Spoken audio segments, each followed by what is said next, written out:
आपकी कुंडली में लग्न मजबूत है, फिर भी आपको मेहनत का पूरा फल नहीं मिल रहा। इसका कारण छुपा है आपके पाक लग्न में। सिंपल शब्दों में कहें तो आपकी जन्म कुंडली में प्रथम भाव का स्वामी जिस भी भाव में जाकर बैठता है वही आपका पाक लग्न कहलाता है। पाक का मतलब होता है पकना या मैच्योर होना। आपका लग्न आपका शरीर है, लेकिन पाक लग्न यह तय करता है कि आपकी बुद्धि और जीवन की ऊर्जा असल में कहाँ खर्च होगी। उदाहरण के लिए अगर आपका लग्नेश 5वें भाव में है तो आपका पाक लग्न 5वां भाव हुआ।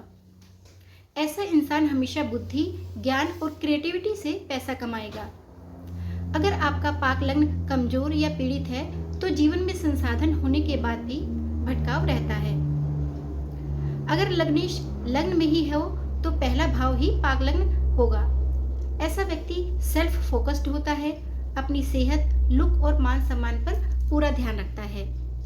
ये लोग जीवन में अपने दम पर अपनी पहचान बनाते हैं और किसी के अधीन काम करना पसंद नहीं करते। अगर लग्नेश तृतीय भाव में है तो तृतीय भाव पाक लग्न बनेगा। ऐसे लोग बेहद साहसी, पराक्रमी और खुद की मेहनत पर भरोसा करने वाले होते हैं। इनकी बुद्धि राइटिंग, मीडिया, मार्केटिंग या भाई बहनों के साथ संबंधों में ज़्यादा व्यस्त रहती है।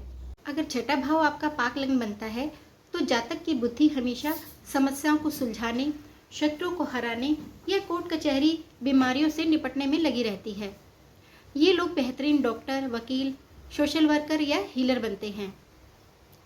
8वां भाव पाक लग्न बनता हो तो जातक की बुद्धि रहस्यमयी विद्याओं, ज्योतिष, तंत्र, रिसर्च, गुप्त धन या जीवन के गहरे बदलावों की तरफ ज़्यादा आकर्षित रहती है।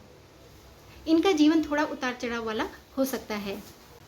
पाक लग्न 10वें भाव में हो तो इन्हें वर्कहोलिक कहा जा सकता है। इनकी पूरी बुद्धि और ऊर्जा अपने कैरियर को टॉप पर ले जाने, समाज में ऊंचा पद पाने और अपने कर्म क्षेत्र को मजबूत करने में ही लगी रहती है। 12वां भाव पाक लग्न बनता है तो जातक की ऊर्जा एकांत, ध्यान, अध्यात्म, हॉस्पिटल या विदेशों से जुड़े कामों में खर्च होती है।